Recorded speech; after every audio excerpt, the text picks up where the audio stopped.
I'm no Martha Stewart, but I think I can throw a decent party, a little gathering, a nice little shindig, cheese and crackers, bake a cake, maybe a fondue if you're feeling a little saucy, some crepe paper, balloons, $100. You're there. So what kind of inauguration party does Donald Trump think he's going to throw with the millions of dollars that tech bros are falling over themselves to give to him? For the first time ever, Mark Zuckerberg, Tim Cook, Sam Altman, Amazon, Meta, Uber, Google, and Microsoft are falling over their new baggy t-shirts and giving $1 million to a presidential inaugural committee. Oh, God, and you bet I have some serious choice words about it. It has never been more clearly demonstrated that money buys access. And these guys are paving the road to the Trump White House with bricks of gold. They're no longer keeping him at arm's length. There's no coyness about joining business committees or being seen with him. They're getting rid of fact-checking and bending over backwards for their new leader, and he knows it. I don't know what that party is going to be like, but it's definitely the first party most of those nerds have ever been invited to.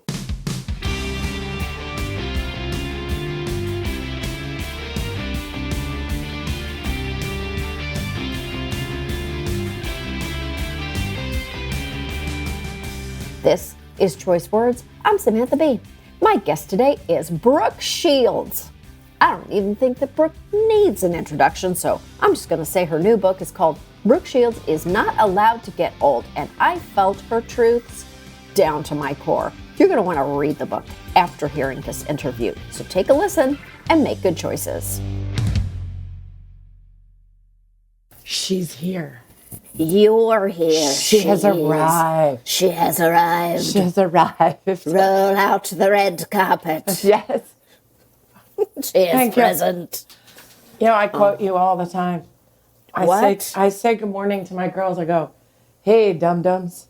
I literally do that. I go, good morning, dum-dums. Morning, dum-dums. Morning with dum-dums. It's so funny. Oh my God, that's so funny. It's one of the funniest things I've just ever, I don't know. Never was so joyous in my comedy heart. Do you know what? I think about you all the time. I bet you don't know that. I bet you don't know that. I'm very honored. Why? Yeah, I don't know, because I think you're super cool. And like, just for listeners to this podcast, you and I know we've worked together. We've been at many things together. Functions. We've been at functions together. I like you very, very much. I think you're like a funny, cool, fucking wild lady. And I'm just putting that out there. Really, like, the last quality time we spent together was eating queso. Yeah. In Austin, Texas. Who doesn't like some good queso? Who doesn't like to walk into a random queso restaurant in Austin, Texas, and literally... And look for a bowl. Look for a bowl. We kept looking for a bowl. Where's the bowl? Where's the mechanical bowl? Where's the bowl? When do Brooke and I get on the mechanical bowl? When do we get on the mechanical bowl? Okay. Oh my God, we have so much to talk about in the context of this podcast, but also... Can I just also say congratulations? Oh, yes. I just want to say I'm so happy for everything that's happened since I met you. For you. Oh, what? I just think I'm so... Every time I saw something, your show or whatever, I was like, damn, she's so smart. Shoot. She's so smart. So anyway, I just want to say congratulations for everything in your life. Thank you. I started to sweat when you said that. Yeah, what happens? You're not good at... We don't take compliments You don't take compliments well. No. I don't take... You what? How is that possible? Right? We might need to do it a different podcast. Probably. It's really... I'm still working on it. Oh my God, that would be a great podcast. How to accept a compliment with Brooke Shields. And then you could learn how to accept a compliment. And by the end of the 10 episode arc, you're like, thank you. I know. Just go, yeah. Yes, I am great. I'm pretty fabulous. I'm fabulous. I just worked with this German director and like some fabulous women actresses, and I was so nervous. I was like throwing up in the bathroom. Oh, God. And at the end of the day, the director came. It was like a 16-hour day, and I was just like racked. And the director came up to me and said, "That was really great work, you know." And I went, "Oh, thank you, thank you, thank you." You know, I started looking around like for lint that I could pick off the wall. And she holds my shoulders and she goes, "No, you need to hear this." And I was like, and she said, "You blew me away. Thank you." And I was like, I feel seen. It's so crazy. Anyway, I'll let you do your podcast. Listen, okay. Proceed. We have a tremendous amount to talk about. I wanna talk about choices, and believe me, like, you've lived as a public figure for your entire life, most of my life, like so. I feel like there are so many choices that I could suggest that you could talk about, but I'm not going to do that. But first, I want to say that I loved your book. Oh, did you laugh? I laughed. I did laugh. It's really funny. I made Sam Bee laugh. You always make me laugh, but like the book is really funny and it's really pure. Like I feel like it comes from your swamp. Yeah. And like, and there's a whole chapter about my swamp. Actually, there's many references to my swamp. And I like felt personally seen by it. I don't know. It's really, really special. So, okay. So I guess the launch point for this podcast is always that we do start the show by talking about choice, and you've made so many big ones publicly, but is there a choice that you can point to that you really feel changed the trajectory of your life in a way that you maybe didn't expect? Or like, do you like making choices? Do you like big decisions? Are you amazing at that, where you're just like, I'm so decisive? You know what? I would love to say that I have been given as much choice as people think I have. Okay, so first part of your question, college. Right. The choice I made to go to college, which was really never a choice. It was like, of course I'm going to college. Like, you know, it's like you see it. I was like, I saw it in Dead Poets Society. Of course I'm going to Princeton. Like I had this image of what I wanted college to be. And it was everything visually, emotionally, obviously, education-wise. But the choice to leave all of it and go to university, I assumed, so I think that changes choice, but I assumed that I would come out of college and I would pick up exactly where I left off, which was the antithesis of what happened. I don't know if I knew that, I still would have chosen to go to college. Because to me it was, you know, I say it in the book too, it was like a version of my rebellion. You know, like other people were taking drugs and I was like, I'm going to get an education. So that's the first thing. The other thing about choice is I have not had any type of a straight trajectory in my career. I just, you know, it's like, I hit big and then I dropped and then I couldn't quite get my footing. And so I always had, the choices I made were to keep moving through. Right. Because movies didn't want me anymore. I couldn't get a movie for my life. So Broadway was like, they opened a door to me. So I did that. Then TV was an option. Right. You know, and so it's like each time some door closes, my choice is just become a victim and not do anything and become inanimate, or find another way to be creative. So if it's writing a book, or if it's doing a play, or if it's something else, my choice was always keep doing something that allows you to do what you do as an artist. And I just started calling myself that. So, you know, grandiose as that sounds, but no, it's not grandiose. It's true. Like you are a creator. You have like the bones and the spirit of a creator, and you can see that as you read the book, or if you've watched like Pretty Baby, or if you know anything about you at all, you're like a very creative person. taking a lot of different paths. Like I loved the whole section in the book about saying yes to a one-woman show at the Carlisle, which was like difficult, taxing, very difficult. Expensive. Like, in a way, the only good reason to say yes to something as expensive and daunting is if you're growing from it. And you did. Can you talk about that a little bit? That was a big one. It was a big one. And I also learned something about myself as a performer, which, anytime I think you can learn something about yourself as a performer, as a creative, an artist, whatever, it's not tangible. But then when you get it, you're just like, wow, I don't love attention that way.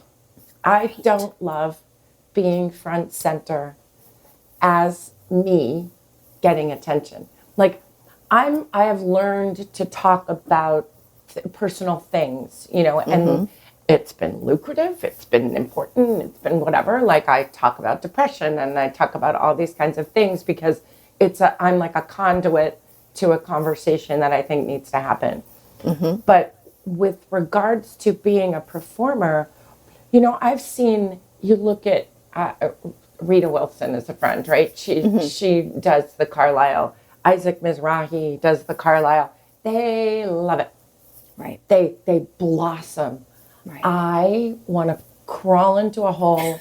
I cannot wait till I'm walking off stage. And it's not that I don't love the people or singing or telling stories. It's that kind of attention as Brooke. And I think it's because I've had that attention and scrutiny and my entire life. Yeah. Give me a wig and a dialect and I'm, mama, whatever. So doing the show was so important for me because I knew I wouldn't fully enjoy it. Right. But the whole metaphor around finding your voice was a really important thing for me. So I said, it's been interesting. I'm doing a reading of a musical in a couple weeks, and it's an indie rock musical, and it just is in my body musically. Wow.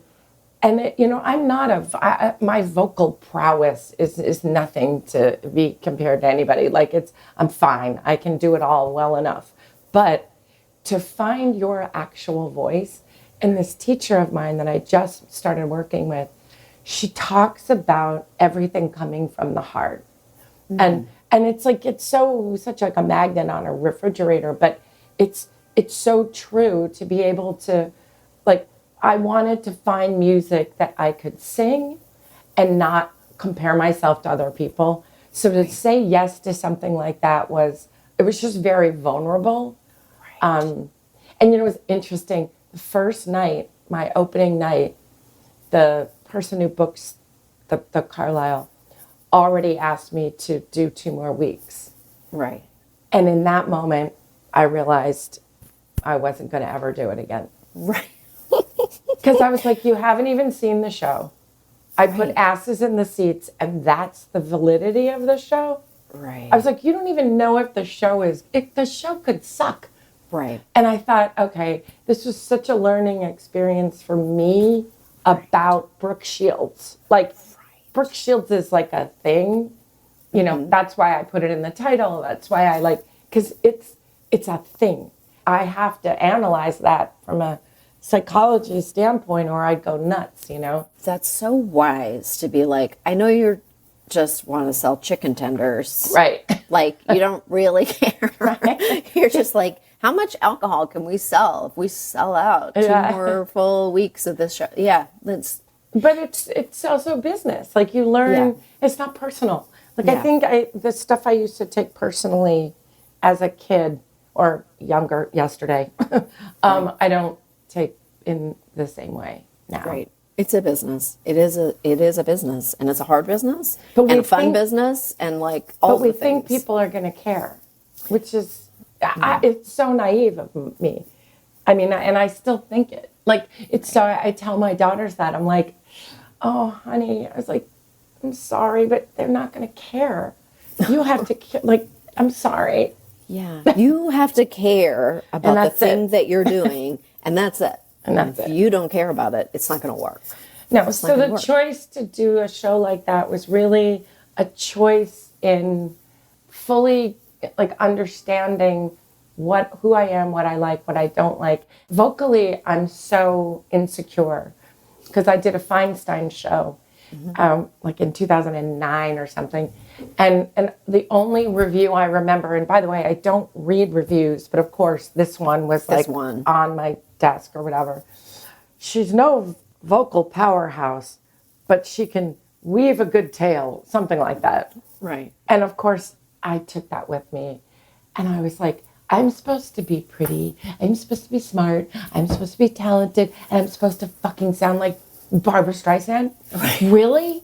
I was like, what more does anybody want? Like, what can I?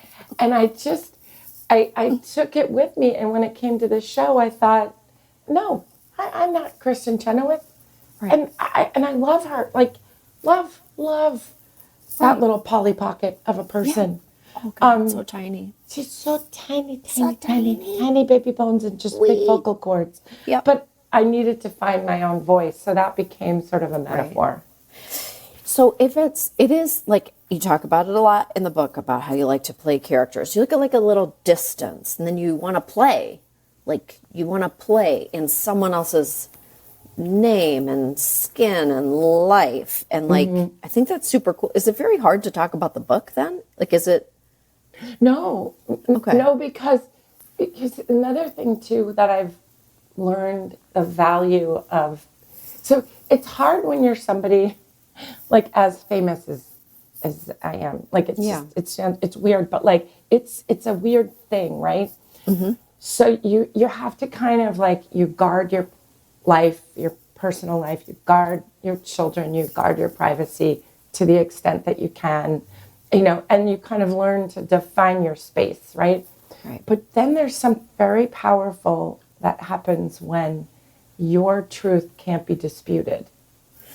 Like, okay, yeah, some of it might be a little bit in your face, but like, once you do that, like my whole life, I would try to answer appropriately. I would try to do the right thing. And then I would get raked over the coals. My mother would get destroyed. The one person I loved more than life itself would get obliterated. And it's like, you do that from age 12 to I'm 59. You start going like, wait a minute. And then you look back at the times that you just stood fast on your truth, whatever it is.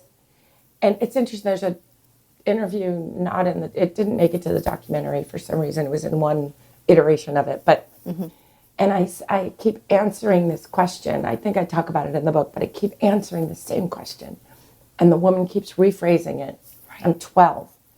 And finally I said, excuse me, ma'am, I don't think you want my answer because you keep asking the same question just with different words, but I don't have another answer. So I don't know. And in the interview, I say, this is my truth. And I'm like 12. I'm like a little baby girl. And I thought, damn, Brooke, like you had that in you. You lost it. And writing a book like this is getting it back. Like, do you feel in some ways that, because the title of the book, Brooke Shields is Not Allowed to Get Old, I think is just so perfect. And I felt like it's like, nailed it. Do you know what I mean? Like, I felt like I knew exactly what I was in for when I started the book. I was like, here we go. I want to talk about this too. Do you feel like any sense of responsibility, because you do talk about aging and you're also aging publicly, and do you feel like a sense of responsibility to your audience a little bit to be like, I'm gonna say hard things, and maybe you're gonna feel a little bit better about the confusion in your life? I don't think I ever set out to be a prophet of any way, or that's not really prophet. But like I just sort of say like, okay, instead of even here's what I've learned, or this is what you should do, I just kind of go like, I don't know if you guys are feeling this, but I'm feeling it. So I'm gonna open up the conversation by saying like, do your knees feel long? My knees feel long. It's funny, I've got to pick an outfit for Fallon, and I just saw one that I could borrow. And my assistant said, she's so funny. She goes, I don't know if it has pockets. And I was like, oh no, because we have this running joke that when I put my hands in pockets, I can pull up my thighs. And I can make them taut. And she got. And she goes, I don't know if this dress has pockets. You might not want to wear it. Oh my God. But it's pockets. But you have to the whole thing about beauty and aging and whatever, it's a shit show. And I don't feel a responsibility like it's a burden. I just sort of feel like, come on, I want to feel better about this. Can we all commiserate, and then can we get past it and feel good about ourselves? You need a community for that. And that is what I think a book like this hopefully incites. I 1,000,000% agree with you. And especially when it comes to perimenopause and menopause, it's the number one thing we need is a community of people just to toss ideas around with. It's not like anyone's gonna make it go away. But also it's not all we are. Okay, parts of it suck, but you know what? Acne sucked. Puberty sucked. Yeah. Your first heartbreak, I'm dealing with it with my 18-year-old, and it's just heartbreaking. Yeah. The level of pain and being distraught. And so it's every single stage has a trial and a tribulation in it. Mm-hmm. But we all of a sudden look at aging somehow it's worse, or we're 1/4 of the population of Americans is over 40. Right. It's why I started Commence. My company is called Commence. We started with hair care because women's scalps change over a certain age. Let's just look at it from a proactive standpoint instead of, oh my God, you're either 20 or you're in Depends. Right. Oh my God. Can I tell you something? I never thought about that in my entire life. Does my scalp have... Oh, yeah. Does my scalp have wrinkles? Your pores have gotten smaller, by the way. Don't you love the things that get smaller? And therefore, it cannot take in things like hyaluronic acid. I've been in the lab. I'm a student. I can tell you all about this. And my hair now, even the woman who did my roots yesterday, she was like, your hair is amazing. And I was like, I finally got into the chemistry of all of it, what happens. And if you look at it, I'm solving problems. It's so I think that to look at aging as, a lot of it sucks. And a lot of it's really funny if you think about it. But it also is earned. It's earned. It is comedy. I have a little note in my phone that just says, it's just the title of something. I'm like, menopause is comedy.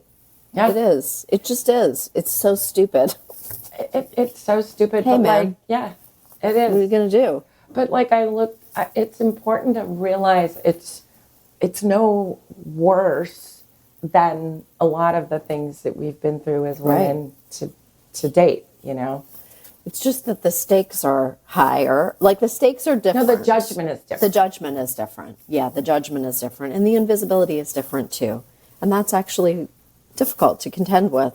As you talk about that in the book, too. I talk about it. And the reason why I named the book what I did is because by virtue of maturity, I'm a disappointment to people. Right. I have the gall. I had the gall How to dare age. You. So if you've imprinted them upon me from Blue Lagoon, you're going to look at this and go, ugh. And it's I would have had to have died in my 20s to stay eternally Brooke Shields. It's Marilyn Monroe, James Dean. They will always be that. If we saw Marilyn Monroe at 80, we'd go, oh, she's really, I wasn't. She's not a bombshell. I did an Instagram live the other day, which those things are ridiculous.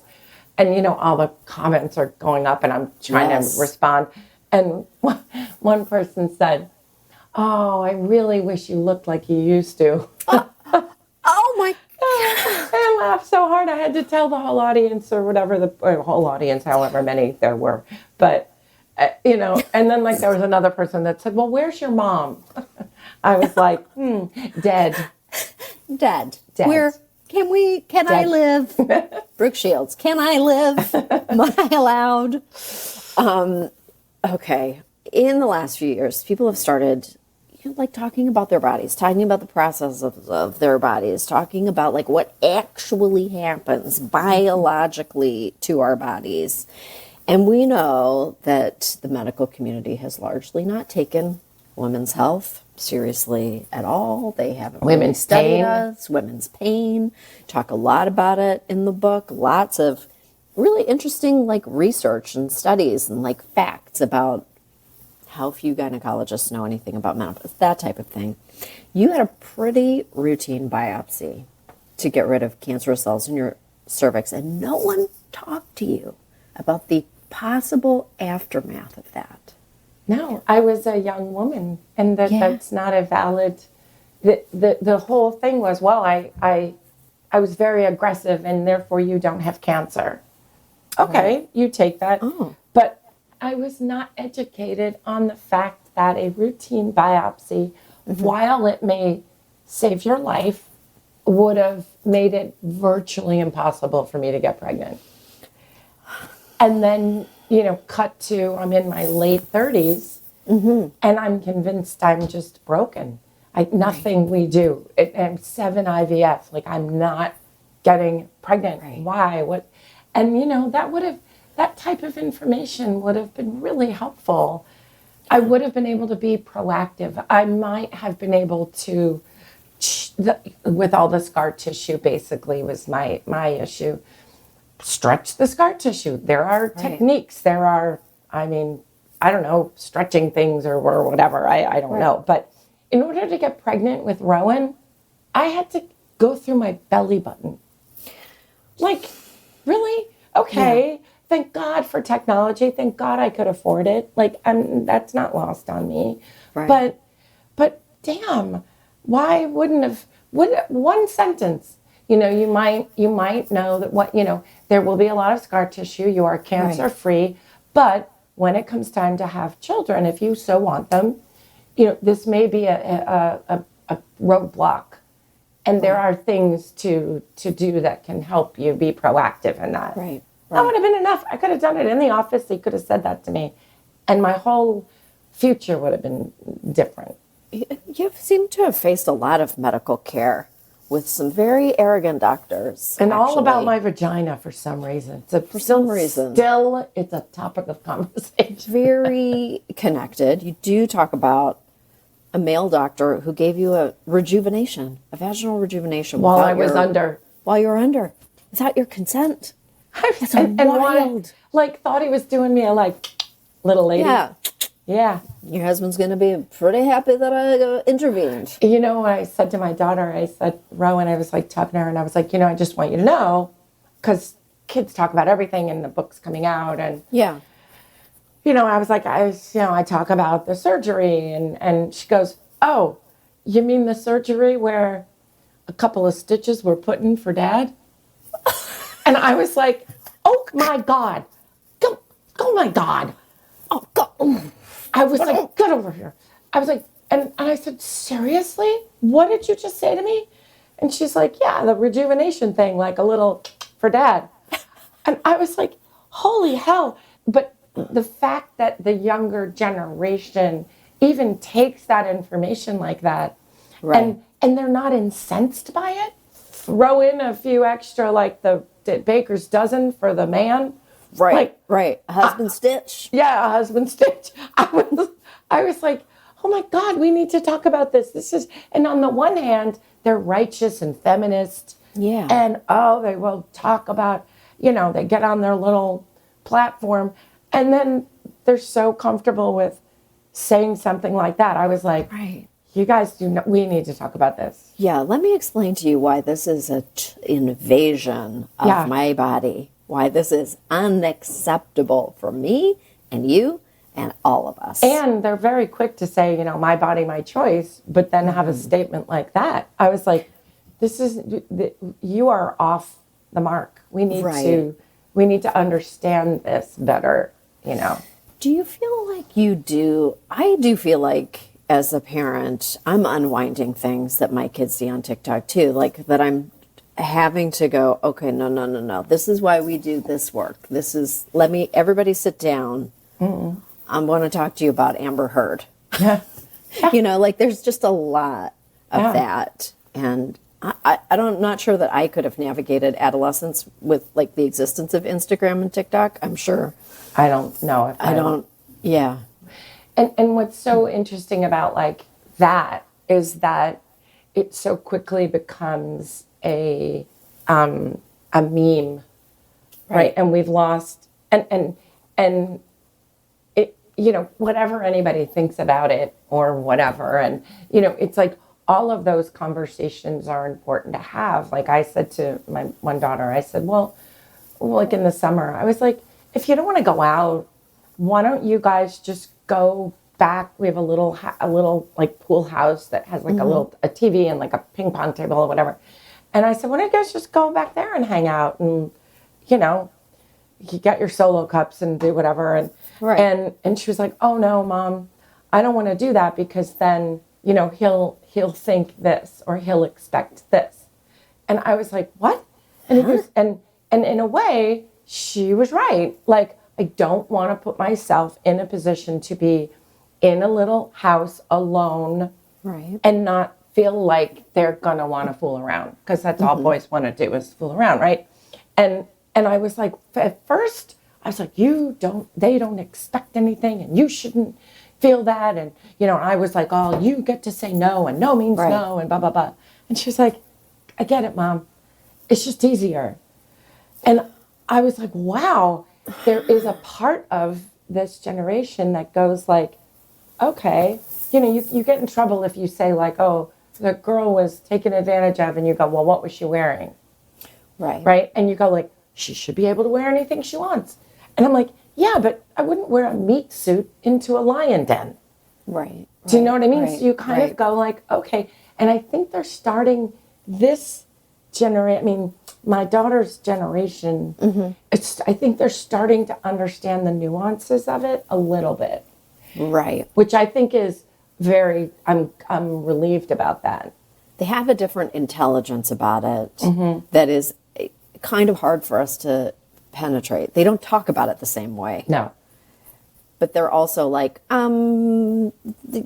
consenting to have sex with somebody shouldn't come after like 3 weeks of coercion where someone's trying to convince me. Right. I'm not interested in that. I'm like, oh, that's really what it was in the 1980s. Yeah. It was like someone giving you a legal dossier about why you were required. So interesting.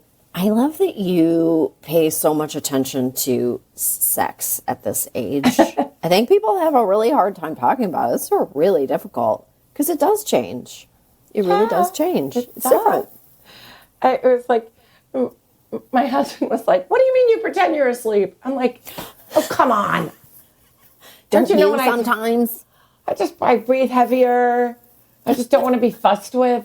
Come on. And he's like, you know, and the problem is too, and when I did research, that the research was so interesting because when you look at like the statistics and what happens, and men and women are not parallel as they go through these times in their lives, and it's a problem. You need to talk about it or understand it, or you know, and that's why we get traded in for like the 20-something or girl, you know. Do you feel like you've had to educate your husband, Chris, about what's going on with your body? He really loathes talking about anything like that. He starts going glazed over, and he just goes. I think you've seen the face when he goes. He goes. He does a caveman thing where he poops in his hand, throws it at the wall, and then falls asleep. Great. That's great. I did a show called How to Survive Menopause, which is just a comedy show about this crazy shit that happens when you go through. When I was starting on my journey, and at one point my son, who was 16, said, "Oh my God, can you just stop saying the word menopause?" And I was like, I don't know, I'm going to say it twice as much, and I'm going to make you sit and listen to it, and then you'll know so much. You'll be so informed later in life. And he's like, I will forget everything. I'm watching tennis in my brain as you're saying these words. I liked, too, what I really like is how much you talk about female friendship. Because your super close friend, Allie Wentworth, who's awesome, came to you later in life. You made friends in your 50s. It's so funny how people are finding that part of the book so shocking and kind of revolutionary. Like I've been doing some interviews, and that's one of the, like, of course, the vagina is always a part of the conversation. Of course. And then whatever, you know, and then friendship, it's like, because it's such an extraordinary gift. It is. And we don't, like, we're afraid of it in a way because we're like, oh, it must not be real. And people used to say, well, how long have you guys been friends? And I would say, like, not long enough to merit how much we enjoy each other. Right. You know, and to meet a friend later in life, and, you know, my criteria is different. The way I react, like, there were times in our friendship where I reverted to some of my old insecure little high school feelings. Right. And I had a therapist who said, hey, don't do that. Don't do that to your friendship. Don't do that to her. Don't do that to you. Like, you know, it's like, oh, she didn't call me. Right. Or she didn't call me. Oh, my God. Right. And she was like, she's probably busy. Whereas in high school, you know, you have this different, and it was so interesting for me to sort of process adult friendship with a new lens, you know? Right. Well, I think people probably are fixating on it a little bit because it's beautiful. And like, because we want to know that it's possible. It's possible to make friends with someone at any age, like to make a connection with someone that's deep. And you also, it's okay to, like, let go of some other friendships that don't fuel you in the same way. Yes. You know, like, I think, you know, we put labels on everything from the time we're born, you know, and it's like, oh, I'll be your best friend. You want to be my best friend? Like, and there are friendships that just don't serve me in the same way. Yeah. And I was I think, you know, I didn't have a problem talking about medical stuff in my book. The most angst I had in the book writing was about, I didn't want to hurt people's feelings who are my friends, who I've just, it doesn't mean they're more or less of a friend. They're just, I'm in a different place in my life. Yeah. And I process friendship in a different way. And I was like, I wanted to make sure that the people that haven't done this kind of like analysis, which I just do all the time, exhaustingly, but, you know, I don't want them to think like, oh my God, I wonder if I'm not on the list anymore. It's like, no, that's not it. We're not, it's all okay. Like, we're all okay. It's all okay. I did talk to somebody ages ago who was like, why don't we see our friendships through the same lens as like the way we think and feel about like our sexual relationships or our spousal relationships? We're like always wrestling with that relationship and trying to make it better and finding ways and fixes and stuff like that. Like, why aren't we like cultivating our friendships that way too, putting the same lens of like, oh, this person needs, like you're sowing a garden, right? Like you're planting seeds. And I think it's actually really nice to read a story of female friendship that is like, oh, this is like sowing seeds, making a relationship, not bringing judgment to it. It's it's nice. And, you know, like at first it was interesting because in the beginning I said to her one day, I said, I can't believe you like me. Right. And she was like, don't do that. Why are you doing that? Stop. And I was like, I thought it would sort of be a compliment. And she's like, don't level us, like, you know, because it makes, and I didn't know that that's a thing in her life. Oh. Do you know what I mean? Like, yeah. I didn't know that. I didn't know that that stems from childhood for her, that indicated a certain pressure. Right. I was sort of saying, like, I think you're so cool, and right. like, you're one of the cool kids, and you picked me as right. a friend in the playground. I thought I was sort of indicating that, and that I didn't know her long enough to know that that was a thing with her. But it was an interesting thing to not ascribe to her the stuff that we do in childhood, you know? Right, like tiered relationships. Yeah. Like putting people in little slots. I literally had this conversation with a friend of mine yesterday at lunch, and she was like, I don't know why this person is even friends with me. She's like such a cool person. I'm like, stop. You're cool. You're great. But look at that. Look at how I had a trainer once. I was working with a trainer, and he said, he's like, God, when does it start? When does it start?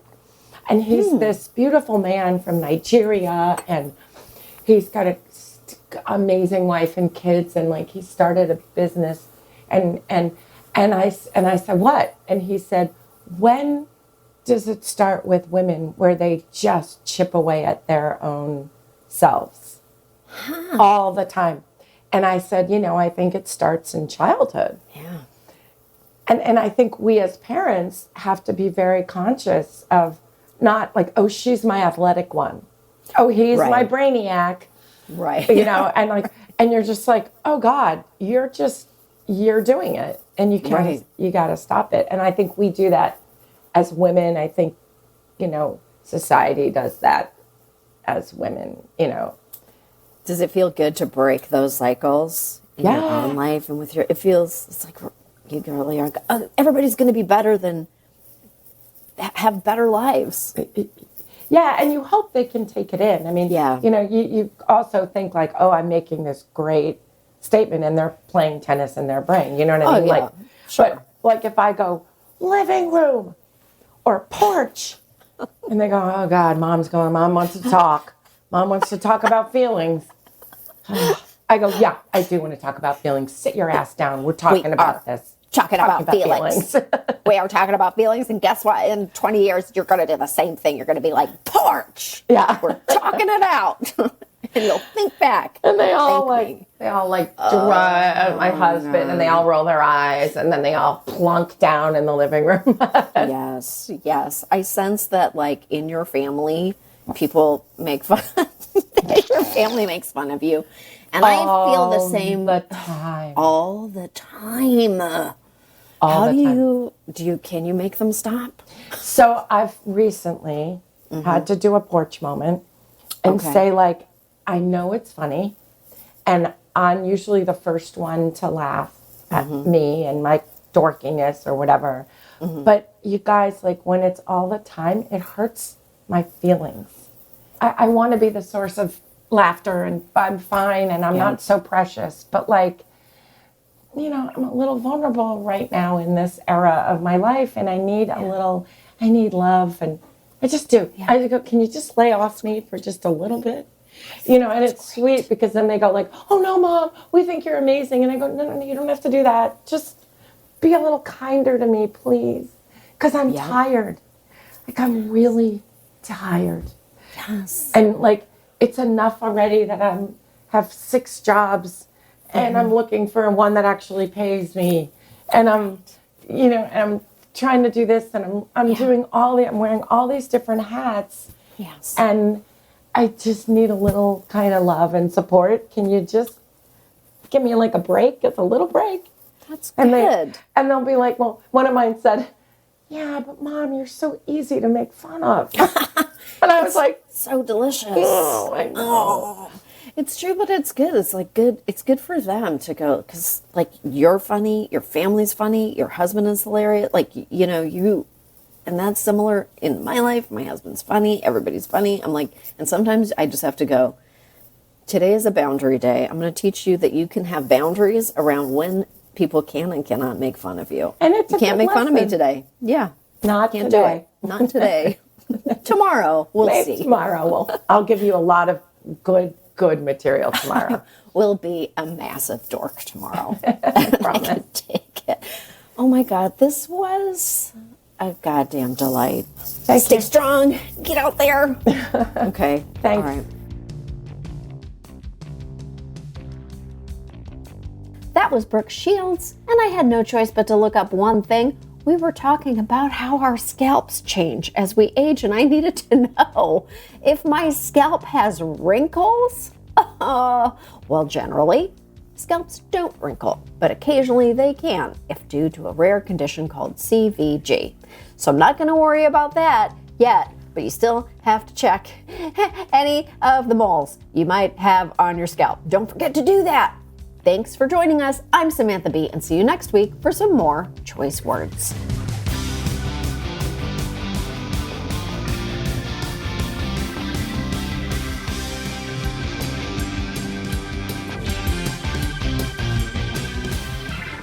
Thank you for listening to Choice Words, which was created by and is hosted by me. The show is produced by Tzvia Baron-Reinstein with editing and additional producing by Josh Richmond. We're distributed by Lemonada Media, and you can find me at RealSamB on X and Instagram. Follow Choice Words wherever you get your podcasts or listen ad-free on Amazon Music with your Prime membership.